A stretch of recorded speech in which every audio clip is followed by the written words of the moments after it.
Supreme কোর্টের নির্দেশ মেনে এসএসসি পরীক্ষার নতুন যে নিয়োগ দেওয়া হয়েছে সেই বিজ্ঞপ্তিকে চ্যালেঞ্জ জানিয়ে এসএসসি 2016 নতুন পরীক্ষার বিজ্ঞপ্তিকে চ্যালেঞ্জ জানিয়ে এবার হাইকোর্টে চাকরি প্রার্থীরা রাজ্য সুপ্রিম কোর্টের নির্দেশ মানছে না বলে অভিযোগ।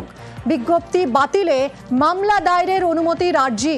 আরো জানাবে অর্ণব, রয়েছে আমার সঙ্গে। অর্ণব, দেখো, সুপ্রিম কোর্টের এসএসসির পুরো প্যানেল 2016 সালের চাকরি নিয়োগ প্রক্রিয়া বাতিলের পর ফ্রেশ রিক্রুটমেন্টের নির্দেশ ছিল 17 এপ্রিল 2025 এবং সেই নির্দেশ মেনে কার্যত সুপ্রিম কোর্টে দেখানো পথে থেকে স্কুল সার্ভিস কমিশন 30 তারিখ রাত্রে মে মাসে 31-এর মধ্যে ডেডলাইন ছিল, নতুন বিজ্ঞপ্তি দেয় এবং সেই বিজ্ঞপ্তিতে এই পরীক্ষা নতুন করে নেওয়া হবে, সেক্ষেত্রে নবম, দশম, একাদশ, দ্বাদশে।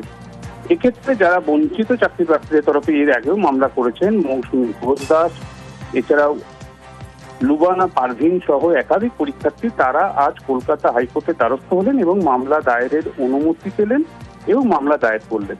তাদের বিষয়, যে ঘোষিত শূন্যপদ ছিল 2016 সালের, সেই ঘোষিত শূন্যপদের বেশি এই নিয়োগ প্রক্রিয়া করা যায় না।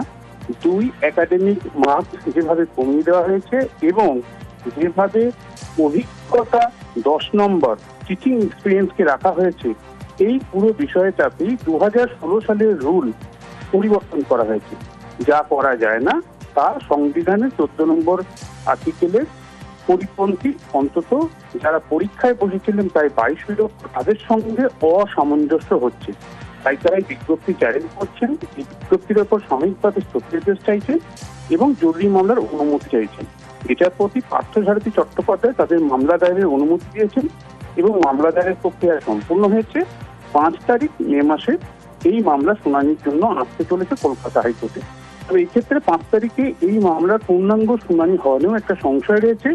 সেক্ষেত্রে ছুটির পর কোর্ট খুললে সেক্ষেত্রে 9 তারিখ জুন মাসে হয়তো এই মামলা শুনানির জন্য আসতে পারে কলকাতা হাইকোর্টের রেগুলার বেঞ্চ। ধন্যবাদ অর্ণব।